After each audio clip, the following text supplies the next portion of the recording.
Hello guys, dahil Sabado ngayon, naisip namin na magluto-luto.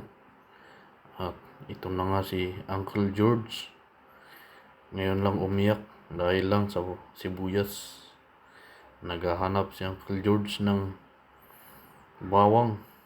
Kaya binigyan ko siya ng bawang. Pero ang kailangan lang ay 3 bukil. Kumuha lang si Uncle George ng 3 bukol at binalik ang bawang. Yan ang lulutuin natin ngayon guys. Baka na may luya, sibuyas at bawang. Ayan ang chef natin, si Uncle Raul. Ito ngayon ang paglulutuan natin. Pressure cooker. Sabi ni Uncle, lagyan daw ng mantika at lagay ng bawang tsaka luya. Lagyan ng sili. Dagdagan pa Uncle, dagdagan pa natin. Oh, sili pa. Ayan, masarap yan. Tapos linagyan na ni Uncle ng sili. Tapos kiniwar-kiwar na.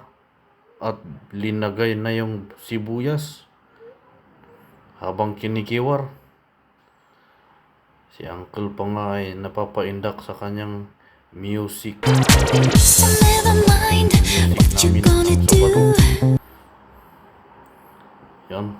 Sabi ni Uncle, maghanap ka ng baka kung may baka pa sa ref. Pero tinignan ko ay wala pa. Ay wala. Kaya yung nabili lang na baka ang maluluto ngayon. Yan, ako nang nag-mix-mix. Mikos-mikos na yan pinsan. Kasi hinuhugasan ni Uncle ang baka. Habang minimikos-mikos ko, hinihintay ko si Uncle, linagay na yung mga baka. Sarap niyan Uncle. Sige pa, imikos-mikos mo na yan.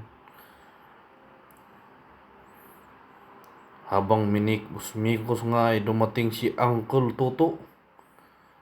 At sabi niya, happy birthday, kaibigan Raul.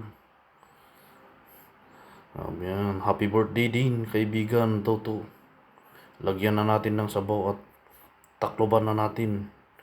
At dumating din si Durong. Sabi niya, Uncle, may baka ka pa? Sabi niya, wala na daw. Kaya yun. Ito na lang. Pagkatapos ng ilang oras, ito na. Grabe mantika, oy. Sauce. Tapos ihigupin mo. Sarap. Sige. 1, 2, 3. Ayun. Naikarga nga ragos jay bowl. Sarap ng buto. Ayan si ako. Ayan. Hindi marunong magluto ng baka pero marunong kumain. Sige. Sige lang. Lamot pa more. Nag-imasunti libre.